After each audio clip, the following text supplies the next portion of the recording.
سي عبد الرحمن، طالب كلية الطب والصيدلة بالرباط سنة ثالثة. اليوم حنايا في شكل من الاشكال النضاليه، ماشي وقفه احتجاجيه، ماشي مسيره وطنيه، ماشي كنغوتوا شعارات، حيت عينا من الشعارات، عينا من الغوات، عينا من الوقوف في الشوارع. حنا بلاصتنا ماشي الشوارع، بلاصتنا في لي زونفي، بلاصتنا في لي زوبيتو.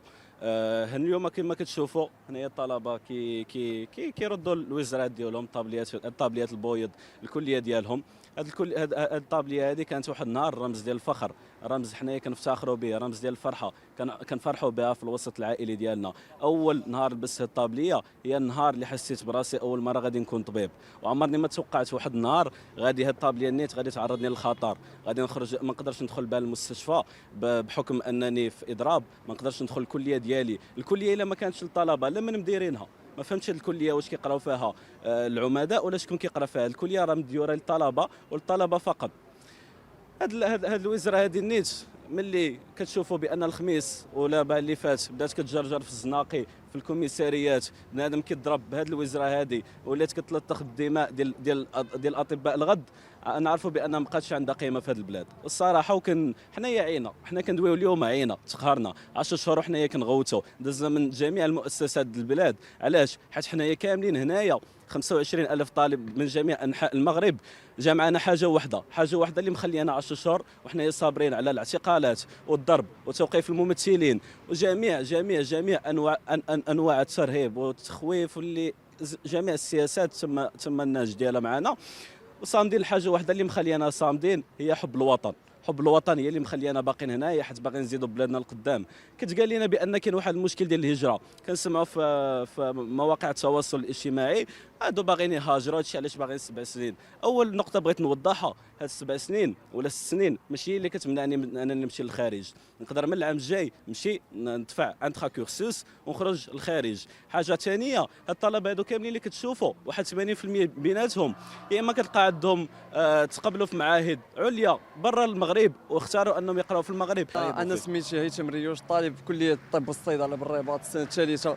كانت جاتني فرصه باش انني نمشي نقرا الميديسين في فرنسا في يونيفرسيتي دو مونبوليي، ورغم ذلك اختاريت انني نبقى في المغرب وانني نخدم بلادي ونزيد بلادي القدام ونداوي ولاد بلادي. ولكن من بعد هادشي اللي كنتعرضوا ليه وهاد الضغوطات هادو راه صعيب الواحد فهمتي من بعد، واخا ما يكونش كيفكر في الهجره راه غادي يولي يفكر في الهجره. واش البلاد اللي طالب الطب كيتعرض فيها للتعنيف والضرب والاعتقالات واش غادي تبقى فيها؟ واش البلاد اللي تبقى واقف 10 شهور ما تقراش ما تستاجيش وما كاينش الحوار والوزاره ما ديهاش فينا، واش غادي تبقى فيها؟ اي واحد يفكر في الهجره من بعد هادشي اللي وقع. عرفتوا شنو هو السبب ديال الهجره ديال الاطباء؟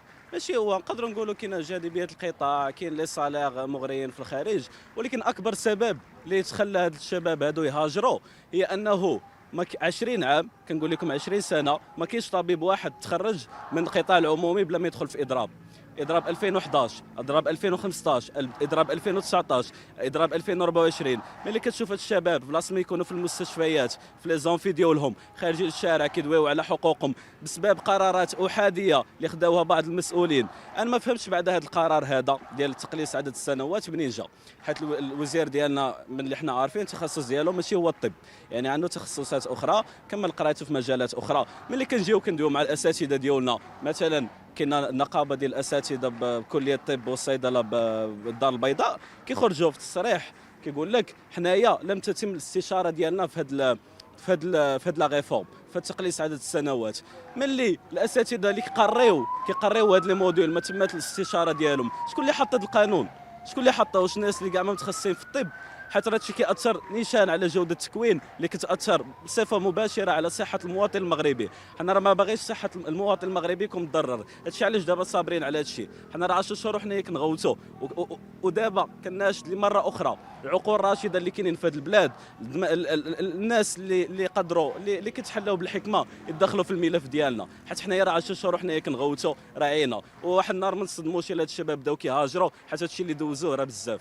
ونتمنى، وانا واخا هكاك باقي وان شاء الله راه غنبقى في المغرب.